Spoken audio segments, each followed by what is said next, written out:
Okay, boys, here we go.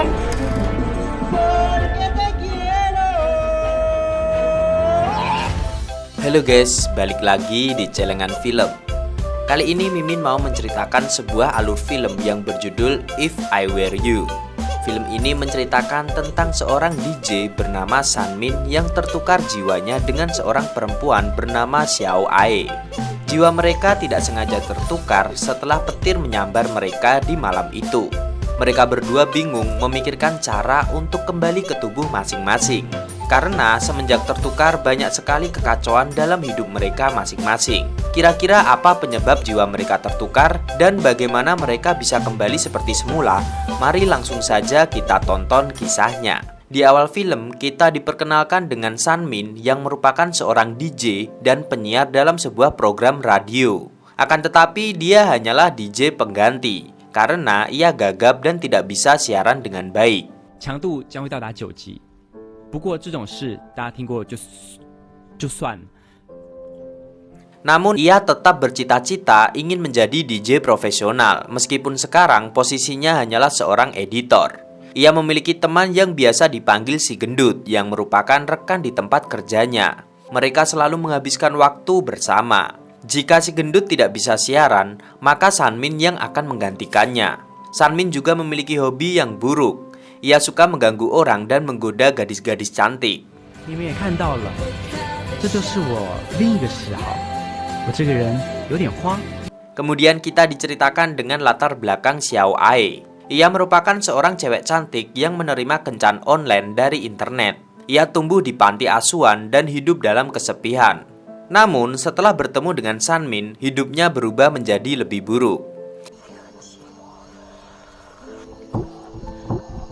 Malam itu si gendut sedang berencana untuk ketemuan dengan cewek yang ia hubungi di internet. Akan tetapi ia menggunakan foto Sanmin. Oleh karena itu ia meminta Sanmin untuk menemui gadis tersebut, kemudian bilang bahwa yang menghubunginya di internet bukanlah Sanmin tetapi si gendut. Lalu Sanmin harus memberikan gadis itu kepada si gendut. Sanmin setuju karena ia akan diberi imbalan dengan memberikan kesempatan untuk siaran. Setelah Sanmin bertemu dengan gadis itu, Sanmin memujinya bahwa ternyata cewek kencan online dari internet tidak semuanya buruk. Cewek tersebut tak lain adalah Xiao Ai. Namun di tengah-tengah pembicaraan mereka, Xiao Ai dikejar oleh seorang om-om tua dengan anak buahnya. Om tua itu mengaku punya urusan dengan Xiao Ai. Tak jauh dari tempat mereka terdapat sepasang suami istri yang sedang bertengkar juga. Akhirnya mereka semua terlibat adu mulut.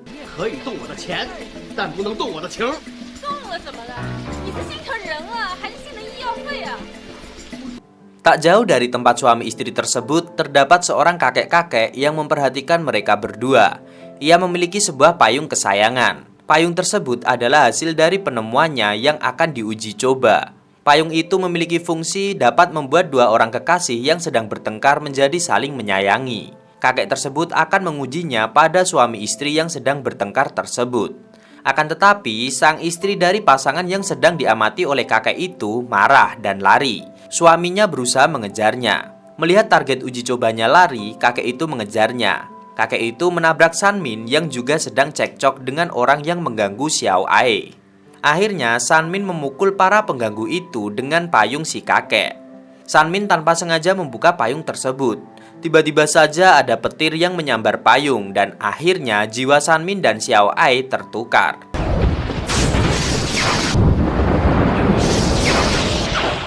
Kakek yang melihat payungnya hancur tak bisa berkata apa-apa. Kemudian si gendut mencoba membantu Sanmin. Ia memutuskan aliran listrik dan lampu pun padam.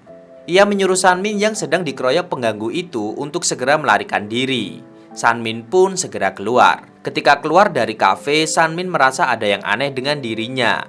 Ia baru menyadari dia berada dalam tubuh perempuan. Begitu juga dengan Xiao Ai. Ia terkejut ternyata ia berada dalam tubuh Sanmin. Mereka baru sadar bahwa mereka tertukar setelah tersambar petir tadi.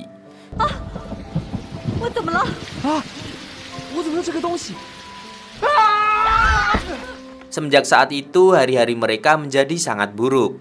Berada dalam tubuh perempuan membuat Sanmin tertekan, begitu pula dengan Xiao Ai. Nyau.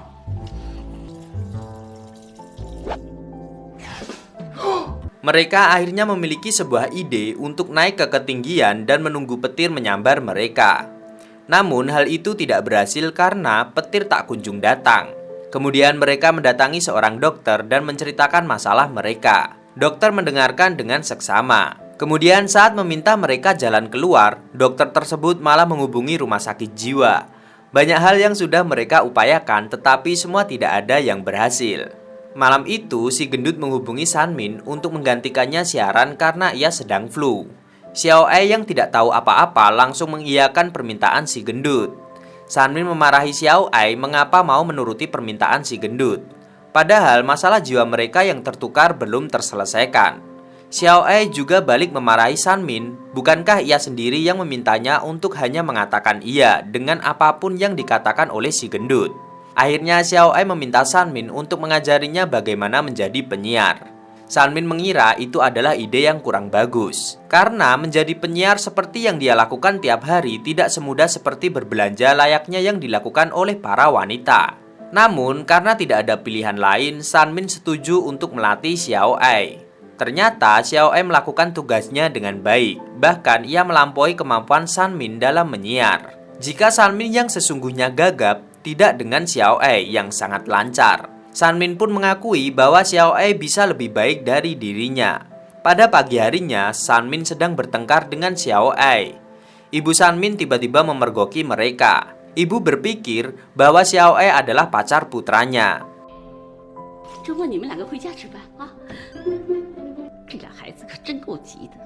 Kemudian Xiao Ai protes kepada Sanmin bahwa dia memiliki banyak tugas dalam menggantikan Sanmin. Pertama, ia harus jadi DJ dan penyiar. Kemudian harus berperan menjadi anak dari orang tuanya pula. Kemudian tiba saatnya Sanmin menggantikan peran Xiao Ai sebagai gadis kencan online. Xiao Ai mengajari Sanmin bagaimana berdandan, bersikap anggun dan merayu pria.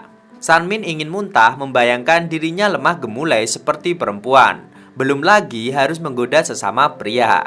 Namun, ia harus melakukannya sebagaimana Xiao Ai juga menggantikan perannya. Ketika Xiao Ai berkencan dengan kliennya, Sanmin malah menghancurkan semuanya.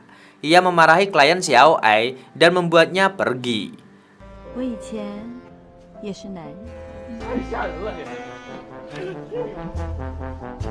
Tak hanya sekali dua kali, Sanmin selalu saja gagal. Hal itu membuat Xiao Ai marah karena telah membuatnya kehilangan pekerjaan. Di siang hari, Sanmin ingin mengunjungi orang tuanya. Ia mengajak Xiao Ai yang tengah berperan sebagai dirinya. Xiao Ai sangat gugup bertemu dengan keluarga Sanmin, karena ia tidak biasa hidup bersama keluarga. Sanmin mengatakan bahwa untuk menjadi dirinya di rumah, Xiao Ai hanya perlu duduk dan menonton TV. Sesampainya di rumah, Xiao Ai terkejut karena semua keluarga besarnya datang ke rumah dan ada acara makan-makan. Ibu Sanmin memintanya untuk mengenalkan pacar barunya dan mengenalkan keluarganya satu persatu. Xiao Ai sangat bingung, ia tidak mengenal keluarga Sanmin sama sekali. Akhirnya Sanmin mengenalkan satu persatu, keluarganya tampak heran. Permainan apa yang sedang mereka lakukan? Ketika makan bersama, Xiao Ai sangat menikmati perannya sebagai Sanmin.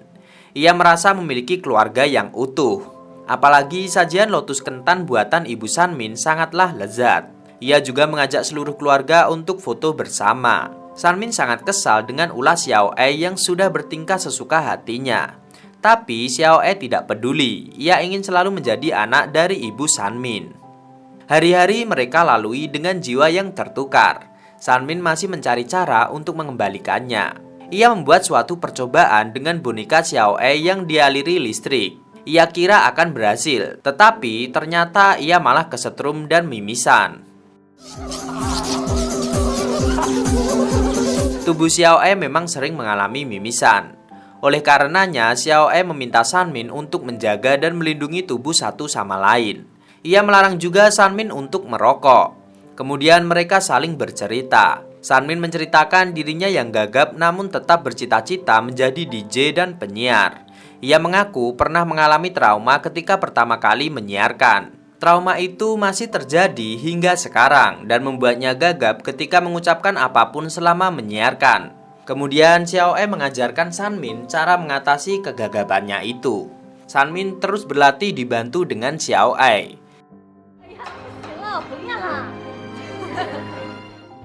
Tiba-tiba pacar Sanmin menelpon dan ingin menemuinya.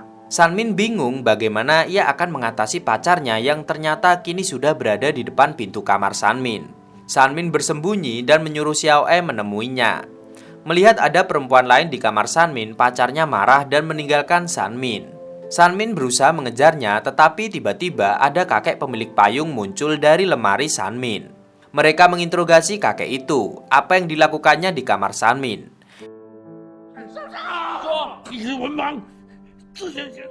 Kemudian kakek menceritakan semua kecelakaan di malam itu, bahwa jiwa mereka tertukar karena payung yang merupakan produk penelitiannya yang dapat membuat dua orang tertukar jiwanya dan dapat mengerti satu sama lain.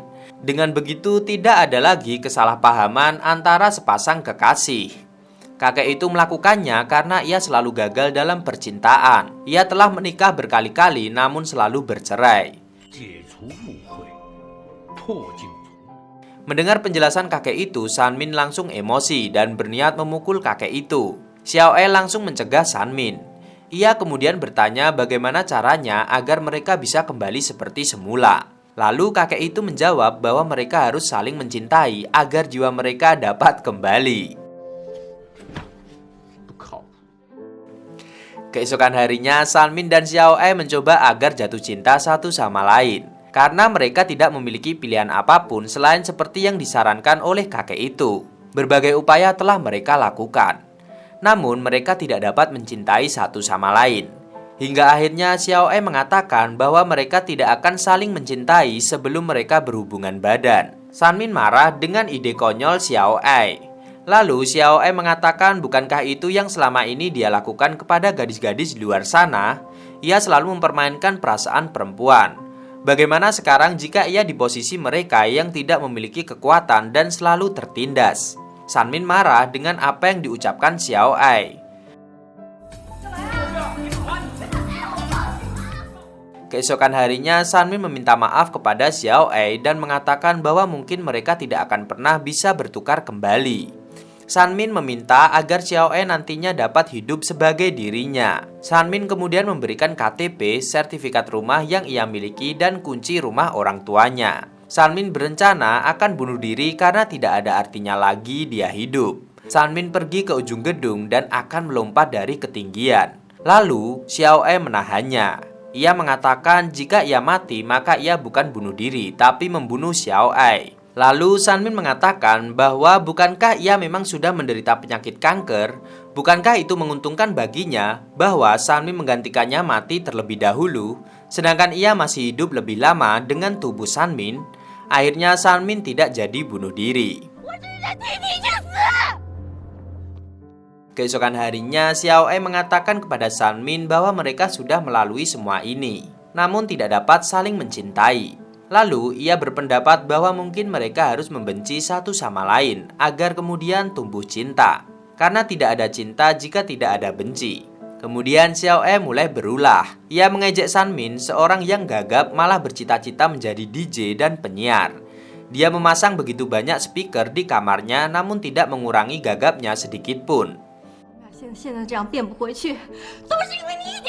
Kemudian, Sanmin yang marah bergegas menuju rumah sakit dan berencana menyumbangkan organ tubuh Xiao E. Xiao E tidak terima dengan Sanmin yang seenaknya menyumbangkan organ tubuhnya. Lalu, Xiao E juga akan menyumbangkan organ Sanmin. Mereka bertengkar hebat di rumah sakit, hingga membuat petugas rumah sakit kebingungan. Malam harinya ketika menyiar, mereka masih meributkan kejadian di rumah sakit. Tanpa sengaja tombol on air tertekan dan percakapan mereka terekam dan tersiar ke seluruh penjuru. Stasiun radio dibuat malu karena ulah mereka. Kemudian Sanmin dipecat dari pekerjaannya. Xiao E merasa bersalah karena telah memancing keributan dan berencana membuat Sanmin membencinya. Kini semua sudah di luar dugaan. Keadaan benar-benar kacau. Orang tua Sanmin juga kecewa. Mereka biasanya selalu mendengar siaran Sanmin, sekarang semuanya berubah. Xiao E berusaha menghibur orang tua Sanmin dengan membawakan siaran live untuk kedua orang tua Sanmin. 感谢每天守候在收集。 Melihat ketulusan Xiao Ai yang tidak mau mengecewakan orang tuanya, Sanmin terharu dan berusaha menghibur juga meskipun dia sedang berperan sebagai Xiao Ai. Di malam hari ketika mereka berjalan bersama, Xiao Ai terlihat tidak enak hati dengan Sanmin atas kejadian yang telah terjadi. Namun kemudian Sanmin menggandeng tangan Xiao Ai dan memaafkannya. Tiba-tiba om-om yang waktu itu mengejar Xiao Ai kembali muncul. Ia dan anak buahnya mengejar Xiao Ai. Mereka lari dan tiba-tiba sebuah mobil hendak menabrak Xiao Ai. Lalu Sanmin mendorong Xiao Ai sekuat tenaga.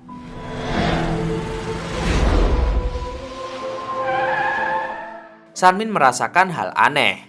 Ternyata jiwa mereka telah kembali kepada tubuh yang asli. Mereka sangat senang kini telah menjadi diri mereka seutuhnya. Namun mereka merasa ada bagian dari diri mereka yang hilang.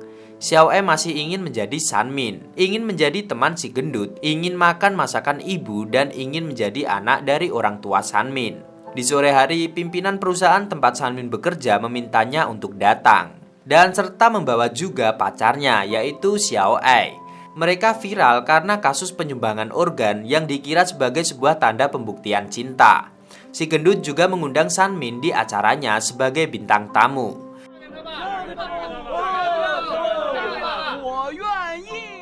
Namun tanpa sepengetahuan Sanmin, Xiao Ai pergi meninggalkannya. Hal tersebut dilakukan Xiao Ai karena pergejolakan batin dari Xiao Ai sendiri. Ia mendambakan sebuah keluarga. Namun kehangatan keluarga yang kemarin ia dapatkan adalah kepalsuan belaka. Ia mendapatkannya juga karena sandiwaranya dengan Sanmin. Dan pada akhirnya keluarga hanyalah hal yang tidak pernah ia miliki. Tapi ia senang pernah merasakannya. Kini ia harus merelakan kembali ketika keadaan kembali seperti sedia kala. Setelah Xiao Ai pergi, Sanmin merasa sangat kehilangan. Ia menceritakan kisahnya di sebuah siaran yang dia lakukan. Ia mengatakan bahwa seseorang yang ia cintai telah pergi meninggalkannya. Ia mencintainya sepenuh hati, namun kekasihnya memilih untuk pergi.